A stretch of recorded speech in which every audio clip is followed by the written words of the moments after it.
Joining me now is the former NASA astronaut, former International Space Station commander, Leroy+Chiao. Leroy, thanks for being with us. Kind of cool to speak with you and watch this as we believe this is taking place in the next 100 seconds or so. So as the big conversation, Leroy, here in Washington is about DOGE, and we're talking about possibly cutting 10% of NASA, is that the right figure? As a former NASA astronaut, are you good with that?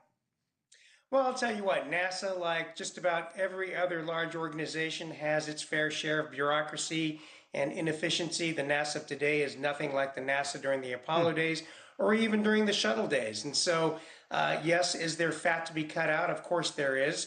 The issue so is that how much fat though, Leroy?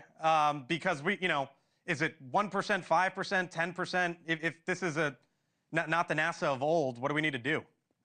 Sure, and I'm certainly not an expert in that, so it's hard for me to say, but I can, in generalities, compare to what's going on in industry. Up until now, civil servants have been sacred cows. They generally can't get laid off. But look at industry. Just very recently, Chevron announced they're laying off 20% of their workforce. Schlumberger laying off 25% of their workforce.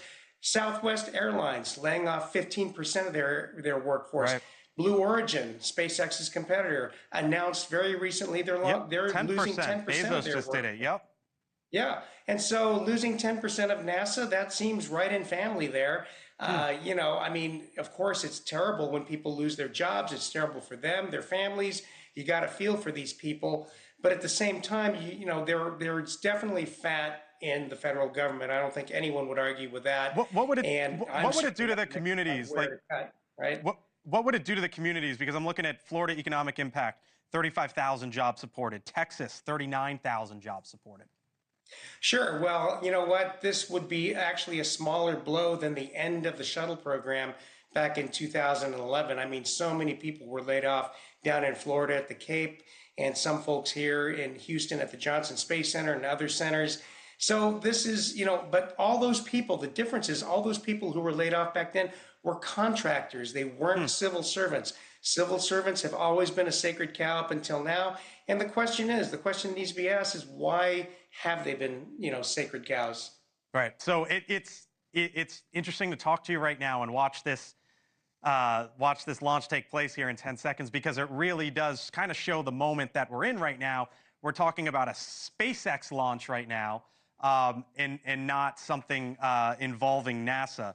We did, though, hear from NASA, Leroy, today as we watched the Falcon 9 rocket launch live here, and what a sight to see there as it heads up into the skies, and talking to a former NASA astronaut as all of this happens.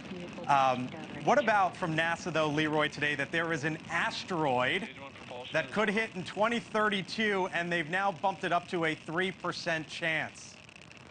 Well, this is not an exact science when you have multiple bodies and considering orbital mechanics, predicting where something's going to go, especially, many years from now, is difficult to do. And so I would expect that estimate to be fine. And, 2-3%, that's still pretty low, and that's just a guess so far, an estimate. Again, watching this launch is spectacular. By the way, this launch of Starlink satellites is unique because the booster, the first stage, is supposed to land on a drone ship near the Bahamas, which will be a first. Wow. We'll leave it there. Small chance, but we'll see what happens, obviously. Right. Leroy+Chiao. Thank you, sir. Appreciate it.